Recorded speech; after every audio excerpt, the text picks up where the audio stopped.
Thank you, everyone, for joining us this afternoon for our final John Ho lecture of 2023. This lecture is co-sponsored by the UF-FSU CTSA Hub, which is the Clinical and Translational Sciences Award. But before we proceed, let me give you some background behind the person that we are honoring. John Ho was born into a farming family in Taiwan, and he pursued his education in Japan during the World War II occupation of Taiwan. He studied political science and history in Taiwan before achieving his PhD in folklore from Indiana University.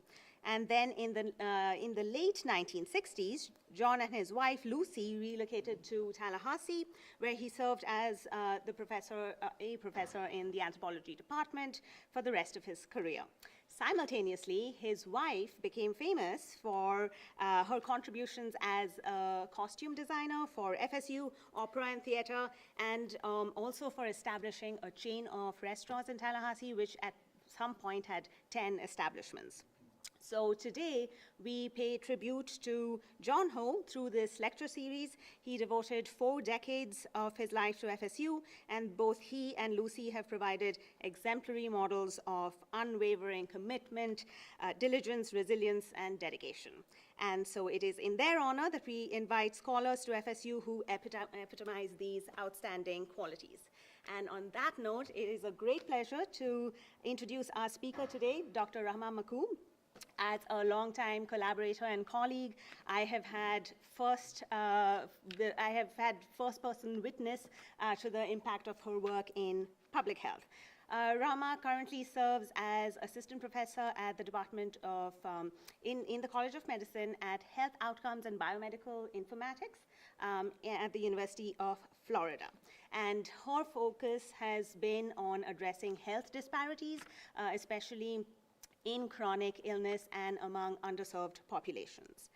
Dr. Mkuu earned her Bachelor of Science in Health Education with a focus on community health and a minor in African Studies from the University of Florida. She then went on to do her Master of Public Health in Socio-Medical Sciences with a certificate in Health Policy and Practice from the prestigious Mailman School of Public Health at Columbia University. Dr. Mkuu has continued to translate her research into real-world impact through several initiatives. As a health promotion policy fellow at the Arkansas Department of Health, Office of Health Equity and HIV Elimination, she collaborated with diverse stakeholders to drive chronic disease prevention and management initiatives. Soon after that, she completed her PhD in health education, along with a certificate in advanced research methods at Texas A&M University. Her PhD research focused on chronic disease prevention and management, both in the US and in sub-Saharan Africa, and her dissertation work laid the foundation for understanding the landscape of chronic disease risk in Kenya.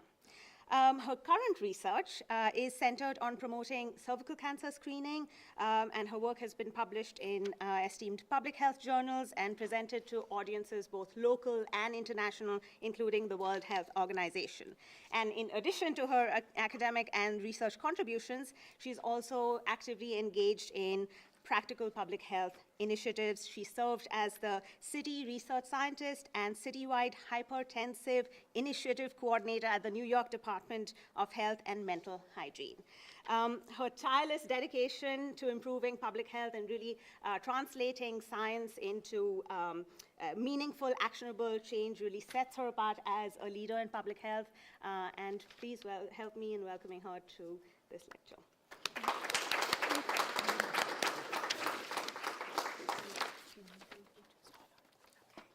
Thank you so much, Chawida, and thank you everyone for the generous welcome and for the opportunity to speak to you all today. As a Gator, I have to say go Gators, but I know I'm also, at FSU. It's a very prestigious university. I have to give a shout out for my little sister. This is her first choice, so I also have to say that, and it's a beautiful campus. I've had such a great pleasure of meeting the faculty and incredible master's students. I told them, with the amount of effort they put in their thesis, that's a PhD in public health, So it was really, I was really impressed today with my tour. So today I'm going to be focusing on Kenya as my research line, but I also encourage you all, if you're interested in my research in the US, which is focused on African Americans and improving cervical cancer screening, specifically for women living with chronic conditions like type 2 diabetes, I would be happy to talk to you. I tried to pick three research studies that I've published on that I could insert cultural implications and really try to give a bigger picture of, not in public health, we focus on the epidemiological trends of conditions, and we try to explain the why, but really we borrow a lot of our methods, like qualitative methods from anthropology, and trying to really understand how can we improve health outcomes. And that is really tied to culture, and it's really tied to power and who has access and who has not. So with some of the research that I'm going to be presenting to you, it might feel a little data heavy, because in public health, and as we know, we live in a world where, especially in public health politics, you have to justify how can we give resources. So we also have to focus a lot on data, but there's a huge effort now to also integrate interdisciplinary methods like anthropology in order to really understand and make more meaningful impact, other than just saying this group faces the most disparities, and so what, and now what, right? So I want to say that this was also really challenging for me to create as a public health person, and I've had the pleasure of learning so much, collaborating with Choida, and learning so much about how to challenge my own science to really think about cultural implications when I'm doing my research. So globally, we have this social demographic index that the World Health Organization uses to show the patterns of mortality rates, how mortality rates are changing, and it's really closely associated with development. So this social demographic index, the darker it gets, the higher the life expectancy. And life expectancy is really closely tied to how industrious, how well our country is doing in terms of education, fertility rates of that population. So as the world gets wealthier, or countries become wealthier, we are seeing more people are living longer. And with living longer comes the risk factors of chronic conditions, but it's not just about living longer, it's also about environmental factors that come with globalization. So this is a demographic transition model, first introduced by Dirk, and it's really about looking at these trends of birth rates and death rates as industrialization and globalization is introduced or continues to grow. So here, as we see, as the industrialization, so jobs getting better, people getting better jobs, the environment changing for the better. In public health, when we think of the history of public health moving back to from the sanitation movement, right? At the first efforts in public health, well, okay, let's clean up. Maybe there's this miasma theory. Let's clean up the New York City. I live there and it still smells, right, today. But let's clean up the cities. Okay, now our theory is we have infectious disease. How do we tackle infectious disease? And so as countries become industrialized, so does this change in diseases and death rates, but those changes in diseases and death rates are also associated with the epidemiological transition. So as countries, people live longer, chronic conditions start increasing, just because the longer you live, we know that you are more susceptible, for example, to develop conditions such as cancer.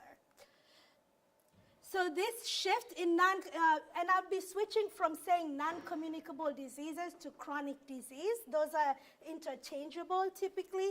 So as we can see here on the map, the proportion of individuals who are living with chronic conditions is increasing over time.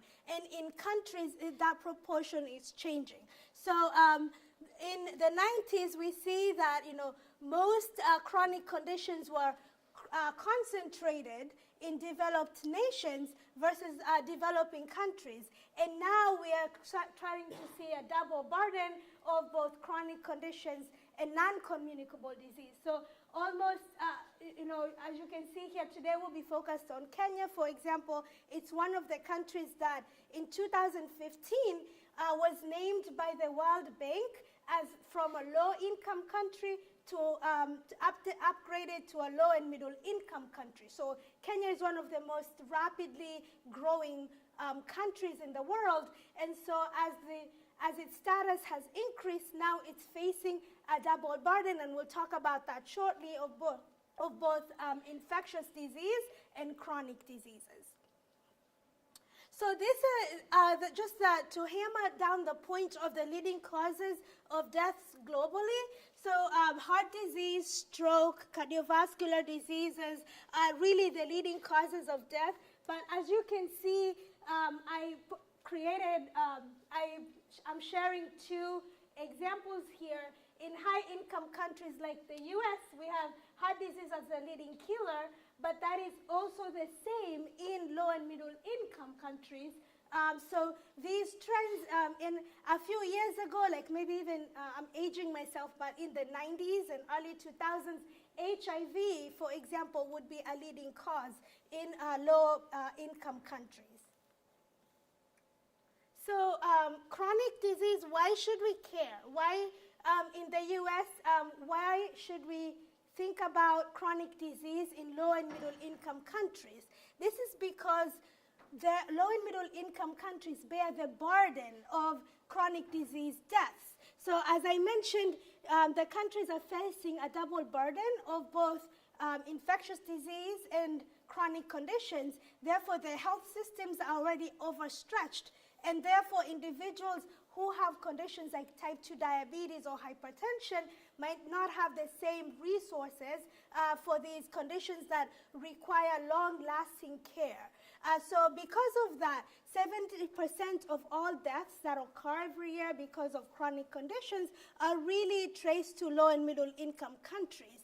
And these chronic conditions really threaten some of our global goals, like the Sustainable Development Goals. If the population is not healthy, then we can tie that to loss of productivity, especially in countries like Kenya that are rapidly growing in terms of their economies. And again, costs are challenging for countries. So even when you think about, the COVID-19 pandemic, we know that, that was an infectious disease, but there were disparities in terms of access to testing, access to vaccines. Currently, there's a big buzz about, access to weight loss medications, like Ozempic, for example, that are really showing promise in terms of addressing obesity crisis in the US. But thinking about low and middle income countries, Ozempic is technically it is very expensive in the US. So you can only imagine the disparities in which countries have access to these chronic condition medications. So there is a story of not only under resources, but also a story of the need to really address this chronic disease crisis in places where 70% of our deaths come from. So this is another map that I really, to really show the death and mortality rates from chronic conditions across the world. So in the US, for example, and this is the age standardized mortality rate, so 301 per 100,000 population is attributed to chronic condition, the number of deaths. So in Kenya, you can see the number is much higher. And then I just gave some examples of other countries to better get a global picture. So as you can see, the countries that are considered, like in the regions where we consider them as low or middle income countries, they really do bear the burden of these chronic disease deaths, even though we typically think of, infectious diseases as the leading cause of death in these countries. So I know this was also scary for me to talk to a group of anthropologists about Kenya, even though, from Kenya. And I just wanted to kind of show for some people who might not be aware of, but also to showcase this is where I'm from, Mombasa. If you ever find yourself wanting to come to Kenya, you know someone you can contact. But Kenya, I like to really share that it's a pretty young country. It got its independence in 1964, right? So it is a very young country. It is rapidly growing. The population of Kenya currently is at 53 million people. In 2000, it was 30 million people. So it is really growing. 13 million people in Kenya, adolescents and young adults. So, and as I mentioned before, Kenya in 2015 was upgraded from a low-middle income country to from a low-income country to a low-middle-income country. So the population, in terms of wealth, there is a rapidly growing middle-class population. But there's also a huge disparity in terms of people who are living in poverty. So especially after the COVID-19 pandemic, there's a huge disparity in individuals who are middle income compared to those who are living in poverty. And this is our 5th president. So I know in the US, we like to talk about, 46 or 45, the number, right, of presidents. And I'd really like to showcase who the president is, because it really, in terms of development, thinking about, wow, this country is very young. We've only had 5 presidents so far. And in terms of diversity of people in Kenya, we have these ethnic groups, the Bantu, the Nilo, the Nilots. I'm talking to anthropologists. I don't want to mess anything up. I know that I'm a Bantu from Kenya, and I speak Swahili, which is a mixture of Arabic and Bantu, and I'm a Swahili person. And so I'm from Mombasa, but I just wanted you to see the diversity. We speak over 40 languages. Because I'm Swahili, I only speak Swahili, but most people speak Swahili, which is a lingua franca, and then a tribal language, and then we speak English because we were colonized by the British. And then for this map, I wanted you to see the different, we have all these county governments, and that's kind of how our government is structured. We have the national and then the county government, which is, think of them as the states in the US. And then we have the same judiciary, legislature. In terms of public health, we recently have a new health insurance scheme now that people can sign up for. So this new, it's not new, it's young, about I think 20 years in terms of governance. There are a lot of changes that are happening to strengthen the healthcare system. But we still also rely heavily on foreign aid in order to improve our health outcomes. So that being said, a lot of research in Kenya is focused on infectious disease because chronic conditions or chronic disease is severely underfunded. And so the health ministry published this report recently showing, the projections of what the leading causes of death will be in Kenya by 2030. And as you can see, chronic conditions are projected to eclipse conditions such as HIV and TB, which have traditionally been the leading causes of death in Kenya. So the World Health Organization stepwise survey was conducted in Kenya in 2015. This survey is a really great resource because for countries like Kenya that have no resources or national database, like in the US, we have several data sources that we can learn about the epidemiological trends of chronic conditions. Kenya doesn't have that until 2015. It was the first time that chronic conditions were assessed in a population-wide survey, and I was, at the right place at Texas A&M at the right time. I mean, I guess your coach didn't leave FSU yet, right? But now he's there, and then I left. But before he got there, they released the data, and I was so excited when the Ministry of Health shared the data with me, because this was a cross-sectional study of 6,000 adults participated in the study after I did my own inclusion and exclusion, like adults who are 18 or older, removed pregnant people, because I really wanted to see the trends of the typical population of the study. But the stepwise survey had 3 different measures. So physical measures like BMI, checking for high blood pressure, actually checking blood glucose and cholesterol was done, and then a survey of health behaviors like eating fruits and vegetables, physical activity, and whether or not someone has access to care was done, just focused on chronic conditions. Some of you might be familiar with the demographic and health surveys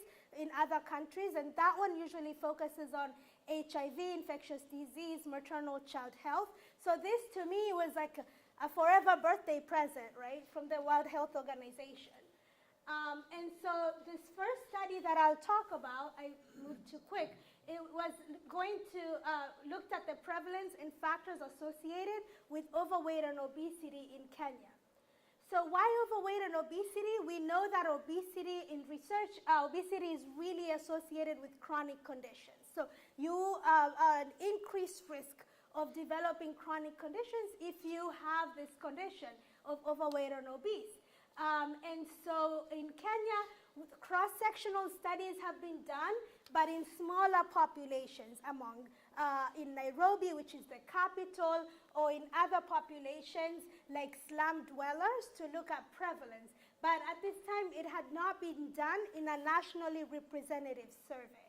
And then there is also reports of the double burden of obesity or overweight and undernutrition. Again, this is because the country is facing this transition of a growing middle class society. At the same time, the struggles has continued to be there in terms of poverty.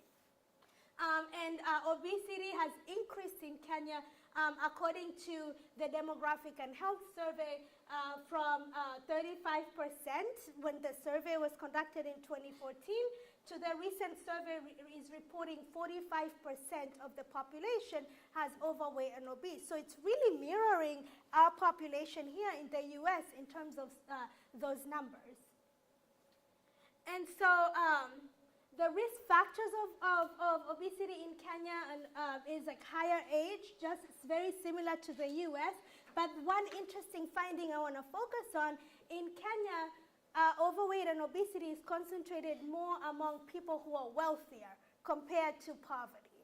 And that is, and we'll talk about the whys, right, in a few minutes, but women disproportionately make up the largest proportion of people who are living with the condition. So as we know, chronic conditions also don't just affect women themselves, but also their children, and their maternal health outcomes, which is very important in terms of thinking about maternal and infant child health. So this, for the analysis that we did for the paper, we really learned that, as you can see on the arrow pointing down, it's really pointing kind of up, so think of it as opposite, because the older you are in Kenya, the more the chances of overweight and obese. And I said women are 4 times more likely to have the condition. And education, so the higher your education, the more you are at risk, and as the more your socioeconomic status increases. And lastly, urban areas, people living in urban areas are more likely to have the condition. And some of the explanation for this, and the studies are still outgrowing, is one, urbanicity comes with obesogenic behaviors. So when you go to Nairobi, if I buy you a ticket tomorrow, well, you have to drive to Orlando or maybe Atlanta, right? So you have to drive and go to Nairobi. The first thing you'll notice is probably a lot of traffic. But you'll also notice a lot of people walking. So there is like this challenging environment and a shifting environment. You might notice a lot of billboards for alcohol and tobacco. So there is, you know, in terms of risk factors for overweight or obesity or chronic conditions, they are also intertwined within the built environment. But also there has been a traditional culture of preference for a larger body weight. A larger body weight has been traditionally viewed as a status. You know, so in this study, for example, people preferred, thought of themselves to want a larger body size as a sign of wealth. And then another thing that has been fascinating in research, and there's still some, there's conflicting evidence, is this idea of supermarkets and whether they increase the risk of overweight and obesity.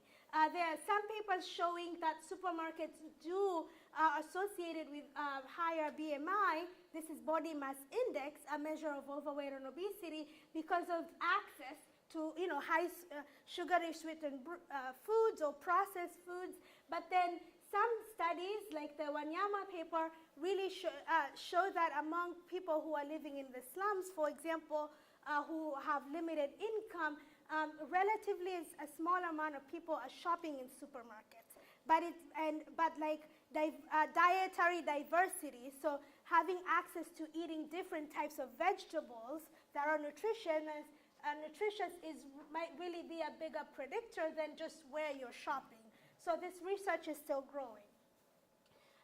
So basically, in my research, one thing that I've found, a lesson learned, is with the World Health Organization data, they ask questions about fruits and vegetable consumption in a very Eurocentric way.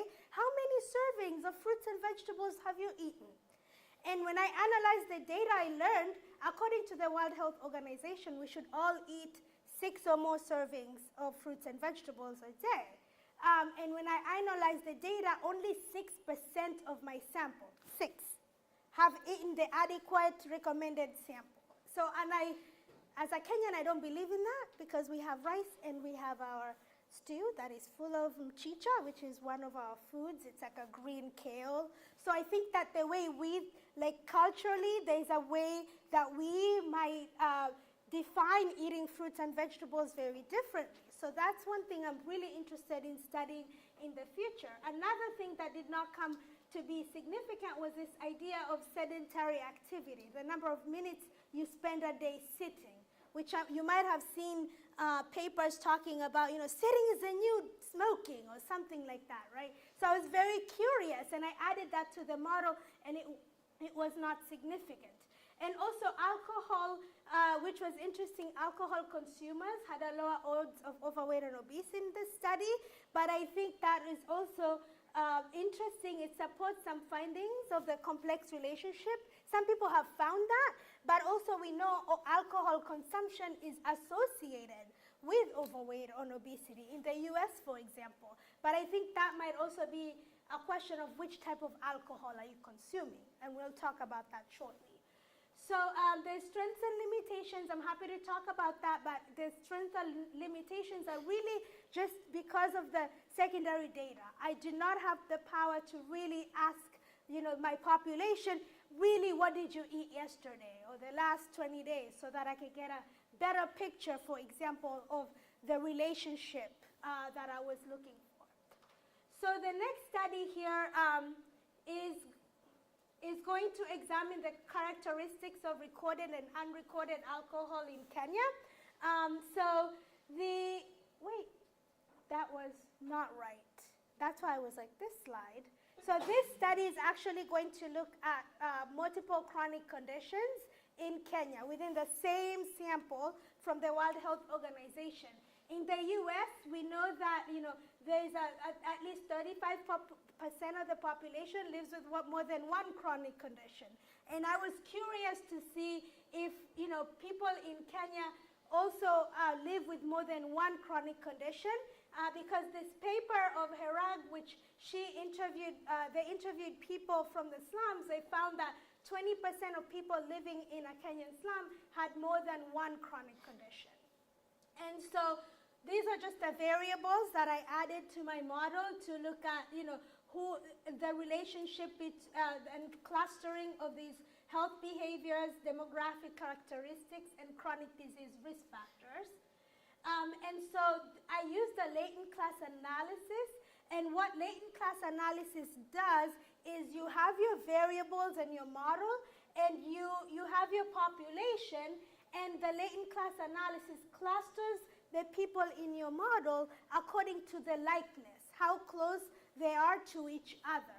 And so those variables that I just showed were what they were clustered by. And so this is just, if the model really takes account into whether the people, the variables are alike, the number of classes. It looks at goodness of fit of the model. You use these, but this is not a statistics presentation, but these are the model estimates that I used to choose why my model was the best model. So after you put all these models, all the variables together, and you have your code, I'd be happy to talk later about it, you then are given a choice of the model structures and the number of classes, and you can use those criteria to pick which model is the best model, the best fit for your study. So this was the model that came about after the variables were all clustered, or the characteristics. It clustered individuals or the group into 4 probabilistic groups. So we say probabilities. So for example, it clustered these young adults with a high risk of chronic disease in a group because they were most likely to have high blood pressure. You see the 30%. So they had a 30% chance, and that and 20% of them were drinkers. And as you can see, majority were in the high income class. I like the latent class model because you're able to identify which group or risk factors cluster together to make people more at risk of a specific condition. And especially here, like I mentioned, in Kenya, 13 million people are considered young adults, right? And the group that had the most risk factors for chronic conditions were these rich young adults, right? And so that's the story. It's like the higher the income, the more probability you have to have this cluster of chronic disease risk factors. So the Kenya Ministry of Health has, as I mentioned before, has really started to take a look at the chronic conditions because of their impact. And basically in this study, we also found that, with this, unlike the first study where alcohol was not a significant risk factor, in this study, alcohol was clustered within these high-risk group populations. And so the limitations, again, are the same in terms of having measures and having cross-sectional data. And I'll breeze through. So then this last, so you see how it switched. So now we're going to talk about alcohol. And alcohol consumption, we know it contributes to 5% of the global burden of disease. Alcohol is associated with many chronic conditions. And alcohol in Kenya has also been shown to not only be associated with chronic conditions, but intentional injuries like violence and unintentional injuries like accidents. So alcohol is really one of the risk factors in terms of chronic disease and injuries.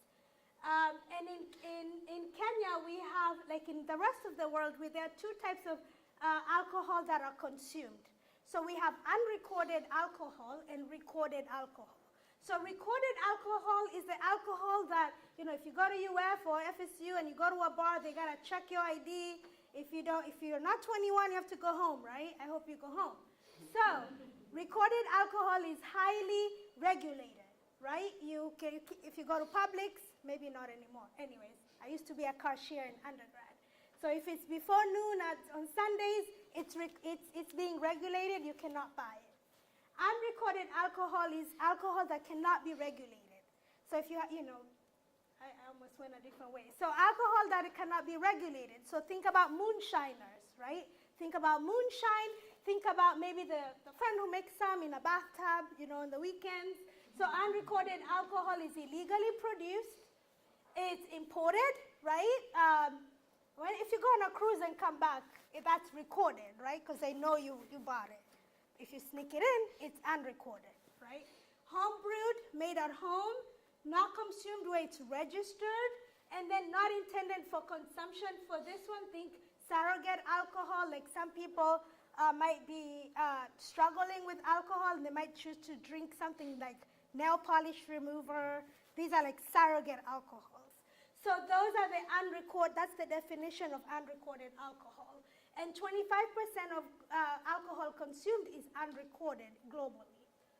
So with this study, I was really interested in looking at, within the WHO data, what are Kenyans consuming? We know from some papers, people drink more unrecorded alcohol, but we didn't have like a nationally representative sample.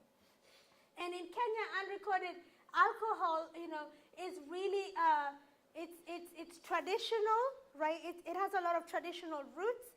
Depending on where from Kenya you're from, the alcohol is made differently. So for example, where I'm from the coast, as you can see there with the coconuts, it's made out of coconut milk. If you go to central Kenya, for example, they might use maize or millet, and that is called changa, a different type of alcohol. And the difference in Kenya, specifically for the unrecorded alcohol, is that it's extremely cheap. So for 50 cents, you can get a glass, and it's usually pretty potent, as in it is very strong, like moonshine. So people prefer it because it is cheap and because it can, does the job much faster. So that, and it's also closely tied to traditions, like typically men sitting around, I don't know what men talk about, but they sit down and talk about how to take over the world, I guess, and drink unrecorded alcohol, right? But the interesting part is mostly it's the women who make it. So it's a woman's profession. It's usually a profession because the women who engage in it don't have access to education, don't have access to resources. So you can pretty much make this with the little things that you have. You can learn how to make it, and you can sustain your family if you're living in poverty with unrecorded alcohol sales. The problem with unrecorded alcohol is that it is related to a lot of issues, right? You've heard of people going blind of a moonshine. If you Google unrecorded alcohol in Kenya, you'll see cases of dozens of people have died. They've gone blind. It's associated with a lot of morbidity and mortality. And usually, unfortunately, when it happens, it's usually sensational cases. Like a large amount of a batch has been tainted, and a lot of people get sick or die pretty fast. And that is because of the process of making it. The stronger it becomes, the more potent it is, the more famous you become as a person who's making it. And so a lot of people add additives like methanol, things that are not healthy, to make it, if it tastes stronger, yes, that's, kind of like a strong shot, I guess. But so this paper is really interesting because it followed unrecorded alcohol brewers, and they basically they found out that it's the process of brewing, the way that it's brewed in unsanitary conditions, that make this alcohol really potent, and also the additives that are added. And so in Kenya, so because of the issues of unrecorded alcohol, again, it's tied to traditional ties. It's really hard to regulate because anyone can make it anywhere. The Kenyan government has tried to outlaw it since the 1800s. And then they also have tried to ban it. They said, okay, let's ban it altogether. But we know what happens when you ban things, right? You have really cute speakeasies in the US, but that's what happens. And then they recently started having these Mkuu laws, which they said, okay, we can't ban making moonshine, we can't stop you, so now we'll regulate you. We'll give you a license. We'll come over and we'll tell you this is how you should do it. We'll give you the resources, but wait, you have to pay us $10,000 to be able to make this, right? So then that is also not sustainable. It's unreachable for many who make very little living to actually do it correctly.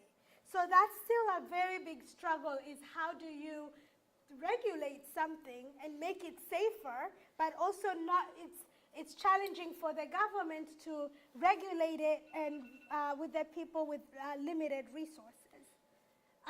So basically, I'm going to breeze through the methods. I analyzed the data with the group, and we tried to look at what is actually going on in terms of unrecorded alcohol consumption at a national scale. And what we learned, so this is the proportion of, I'm just going to go to the actual logistic regression model that shows that for those who consume unrecorded alcohol, they are less likely, so the odds ratio is less than 1, so they're less likely to consume unrecorded alcohol. So unrecorded alcohol is more likely to be consumed by individuals who are in the low or low income wealth category. Smokers were 2.19, so had 2 times the odds of consuming this. And then we also learned that the region mattered in terms of where people lived. So there are some regions that were, depending on where you live, you had a higher chance of drinking it. And here, rural dwellers, so living in rural areas, was significantly associated with drinking unrecorded alcohol. Education and economic status. In public health, we love to run interaction models. Oh, did these variables interact? Actually did interact. So if we put education and socioeconomic status together, that was a protective factor in helping people, in predicting whether people consumed unrecorded alcohol. So basically, the higher the education, the higher the wealth status, the less likely you are to consume it. And so we wrote this paper about, okay, what should the Kenyan government do? What are these policies? How can we control consumption? And basically, these are the 3 options that, many papers have been written about this issue. And some countries decide, okay, we're going to lower alcohol excise tax. So in the US, we tax regular alcohol when, I don't know how much they tax it, but if you buy beer, maybe they tax you 50 cents. 50 cents goes to public health, or I don't know where it goes, right? So if we lower the price of recorded alcohol, we lower the price of the tax of alcohol, it'll make it cheaper for people to drink the recorded alcohol, right? We've lowered the price of beer at the store so that we can maybe improve the number of people who can afford to drink beer at the store. So that's one solution. But then that makes it, the competition even harder, because we know that the price difference between recorded and unrecorded alcohol is so wide that it's really tough to meet that demand in terms of lowering the taxes. Another thing is banning the toxic compounds. So we know that methanol is used, for example, in making this unrecorded alcohol. But so then the government can decide, okay, let's ban these compounds that are used to adulterate, to make it even stronger. But then this might increase the prices of unrecorded alcohol. That's the goal, and then reduce the demand, right? Because now it's hard for me to find these products to make the alcohol. But then the unintended consequence there, it requires both substantial resources in terms of, now instead of just looking for the unrecorded alcohol, we're also trying to look for who has these banned products. So now we have 2 issues. And then lastly, creating a government monopoly. So places like Russia have a monopoly on alcohol. So creating a government monopoly would then make the price of alcohol the same, right? But then the unintended consequence there is like endorsement and sale of alcohol. So now you're saying one type of alcohol is better than the other, but they're all alcohol, right? It's all the same. And then the government would have to allocate a budget and resources. So this is a very complex cultural governance issue in terms of how do you regulate it. And so the strengths and weaknesses are the same. So again, this paper was really not to shame unrecorded alcohol, because alcohol is alcohol. At the end of the day, all types of alcohol have these deleterious consequences. But how can we make it safer for individuals? By studying who is consuming it. Especially, we know who makes it, right? It's women who are very under-resourced and marginalized. We can empower them, provide resources, but also we know now that it's people with low education, low socioeconomic status. It's a disparities issue. So I'd like to acknowledge all my collaborators, but I'll stop from there. I don't know where my...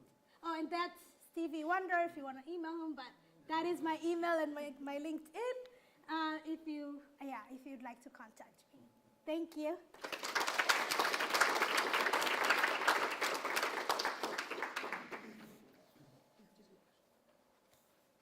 The floor is open for any questions, anyone. Yes. Is the government trying to regulate the creation of unrecorded alcohol or the sale of unrecorded alcohol? It's this. So now they're trying to do both. So before it was, when they were tackling it was like more, they're going to raid this place that they know it's happening. When we try to regulate meth houses, well, they're not supposed to be there at all, right? So they would try to do that.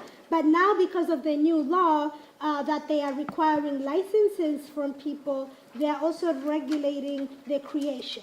So for example, even with getting a license, you're also required to bottle it a certain way, to use certain drums. So part of the process of adulterating too is like, people use very unsanitary conditions.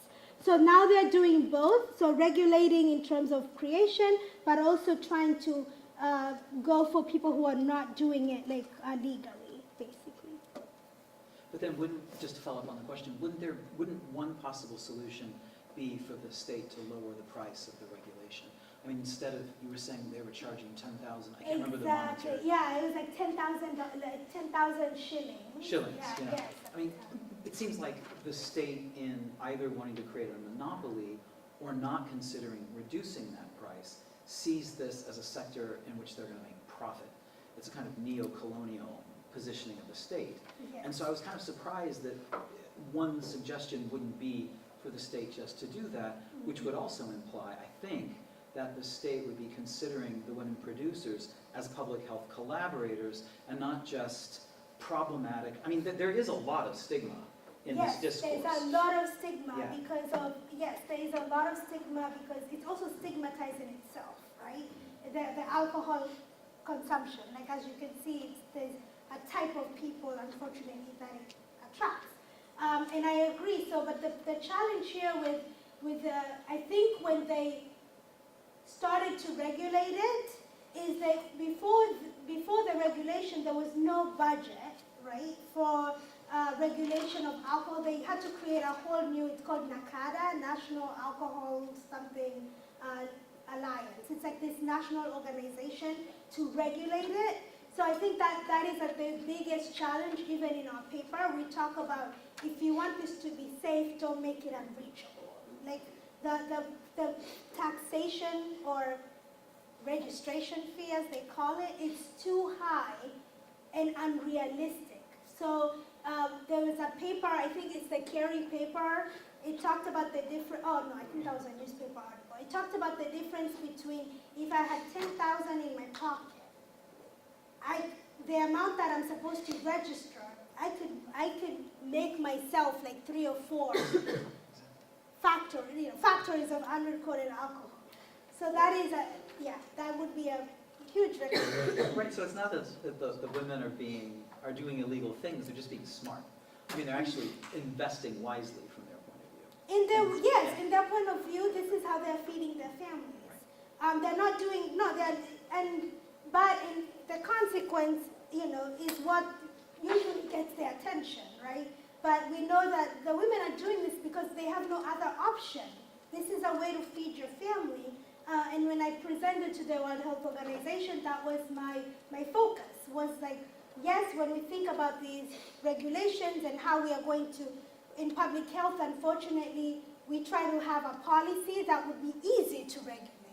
But easiness doesn't come with culturally appropriate or thinking about, these unintended consequences that emerge. So empowering women is one thing that would really help, because it's almost like, there's tiers in work that you can get if you don't have the resources. Like, you could be someone's cleaner, you could do all these things, but like the unrecorded alcohol is something that has really, it's an industry that has been taken by women. There's actually one woman who got famous because she was able to get her certificate, and I guess she's a really good businesswoman, and now has a whole a factory. She became very successful, but that's not the case for all the women who do this kind of work. So for me, I think the long-term solution would be equity, what we all want, equity in education and resources. And then in terms of policy for the government to lower these costs. It's complex. Yes. I was struck by the very low consumption of fruits and vegetables, which these are meals that the women are presumably preparing. When are people eating them, and why is there such is it limited access, or are they just spending more time on the alcohol and other kinds of things, or what? So that's a really good question. So in terms of consumption of fruits and vegetables, I think one, I cannot make confident conclusions with the data that I had. I don't think the question was framed in a culturally appropriate way. For me, in my data, it's 6% of the whole population of 4,000 people. That's pretty too low. And then secondly, with the papers that have been published, what you're consuming is what you have access to and what is available. In Kenya, fruits and vegetables are available, but there's another measure of dietary diversity. In the US, tomorrow I can have a strawberry, today I had a banana, yesterday I had a pineapple, even though it makes my tongue itch, right? So I can have different types of fruits and vegetables. Diversity is what helps us become healthy. But if you're having a banana, because bananas are cheap, right? If you're having a banana every day, it's not equivalent to a diverse diet of different fruits and vegetables. So there's a paper that was published about the slums in Kenya and the types of foods that were available around. And basically the biggest finding was there was not a diverse types of food. And that's the problem, is that some fruits like apples are more expensive because they're imported from South Africa, for example. But fruits like bananas are cheap, but you shouldn't have a banana every day. You should have, nutritionally speaking. So I think that, that in terms of what they're eating and why, it's about what they can afford. Some people in Kenya, it's cheaper for you to buy food from the street every day than to cook at home. To cook at home means that you bought the fuel or the charcoal, you have the oil, you have the potatoes, you have the salt, you have the whatever, you have to have all these ingredients to put together to cook, and the energy is very expensive. So it's cheaper to go to the street and buy street food, because for a few pennies, or in the US it's pennies, but for a few dollars you can have a meal you can buy quickly. Another issue with food is storage. In the US, we're very we have fridges. All of us can go home. We can go to Publix once a week and buy groceries. Not everyone has a refrigerator, so you are limited in how much food you can store in your home if you have limited storage facilities or refrigeration. So all these factors are tying into what people are choosing to eat or how they can access food. And so that's what makes the fruits and vegetable a little bit very complex to analyze and to question. So the question in the survey, they ask people, how many fruits and vegetables did you eat in the last 7 days? How many servings? And I can't answer you that living here. And I think that's my own health behaviors. But that's, yeah, I think that's the challenge. So I'm just also tempted to think in terms of like when we talk about culturally appropriate questions. I know some cultures in Africa, I'm from Uganda, where people don't really eat fruits at table, but they eat them all. They're not like eating them as servings, but when I take a walk, I have a jackal. When I cross the other side, there's a banana. So when you ask me how many servings, you're going to get none.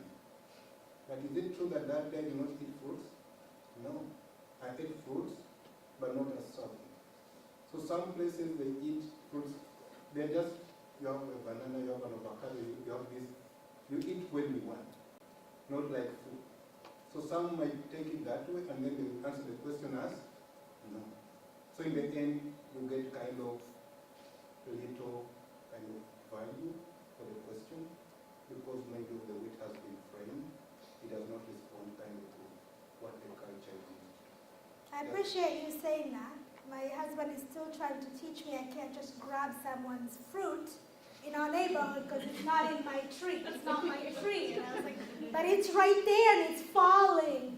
But yes, this culture, like the way that we think, and I think we're early in the non-communicable disease, like research in Kenya to make these impacts, because you know, I appreciate the World Health Organization doing this first-time survey, but at the same time, we have to advocate for these, to make sure these questions are culturally appropriate, because it's not the same culture, the way we think and where the measures were created. And yes, it's a validated measure, it's been published, it's reliable, we can cite so many papers and look great, but at the end of the day, it is not appropriate for that population.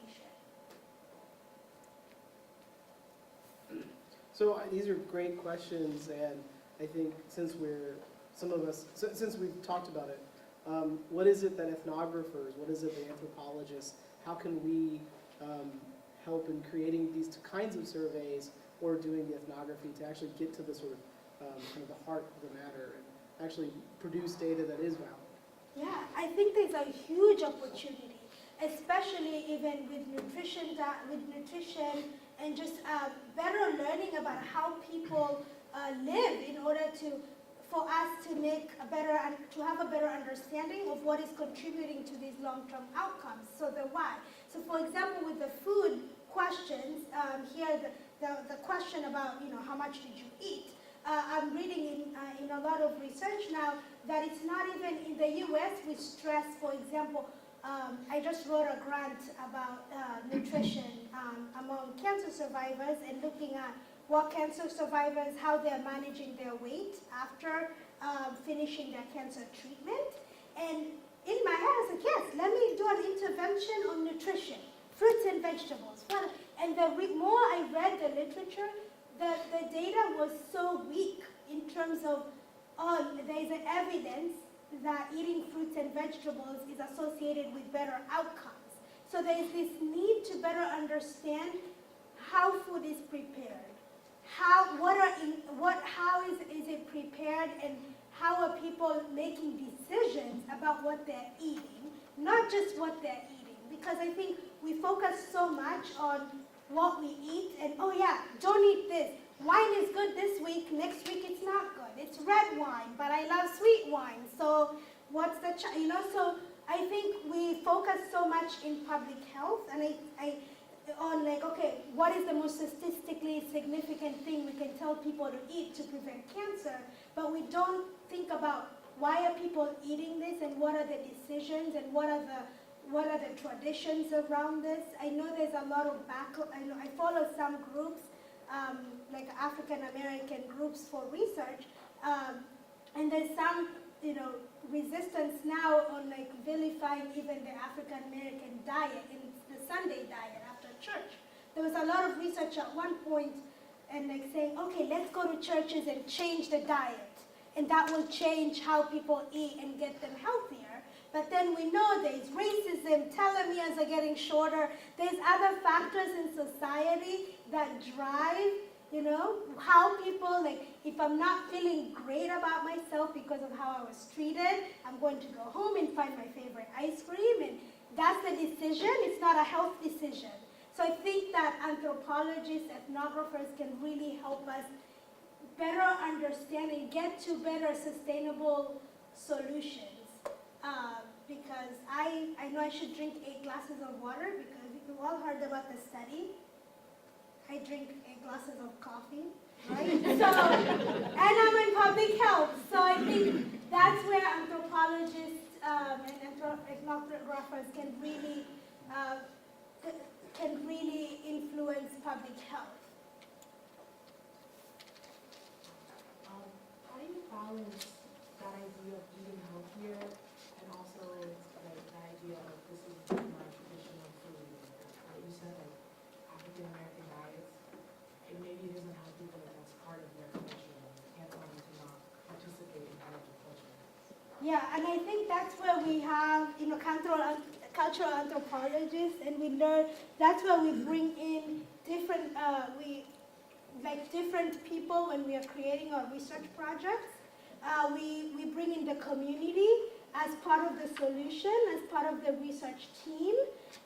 For example, in the US now we have the PCORI Institute, the Patient-Centered Outcomes Research Institute, that was created a few years ago to bring patients into the table so that patients can provide feedback to researchers as they're coming up with the best new treatment, for example, so that we have solutions that we don't end up with these unintended consequences that I talked about today.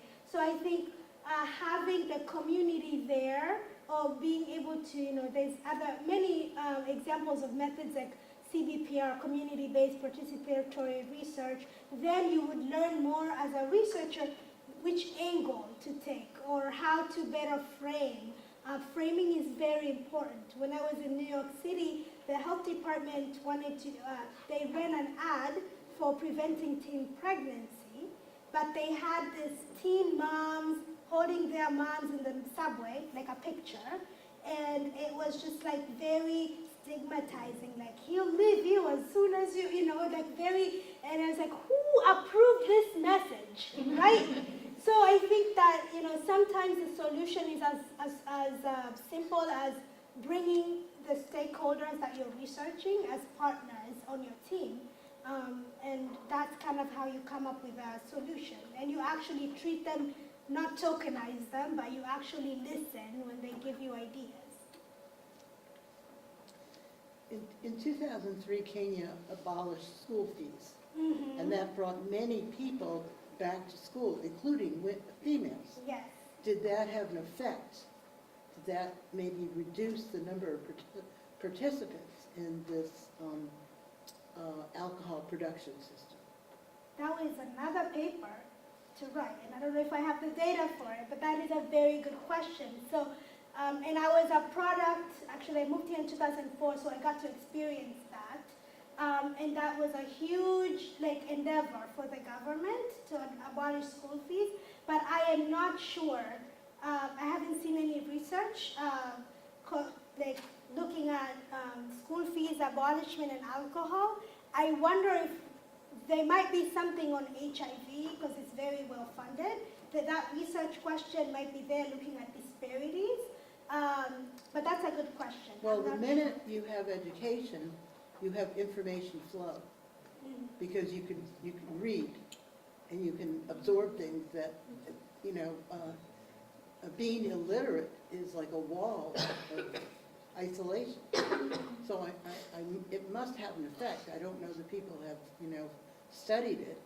I also was curious how Kenya funded this, how they were able to open the schools and abolish the fees, because I don't think there was any special monetary allotment for this. I cannot answer. I don't know. Well, the little bit I know about it is that the class sizes were huge. Mm-hmm. You could have 60 students in a first grade class. Yeah. But somehow, it was so motivating that it worked anyway.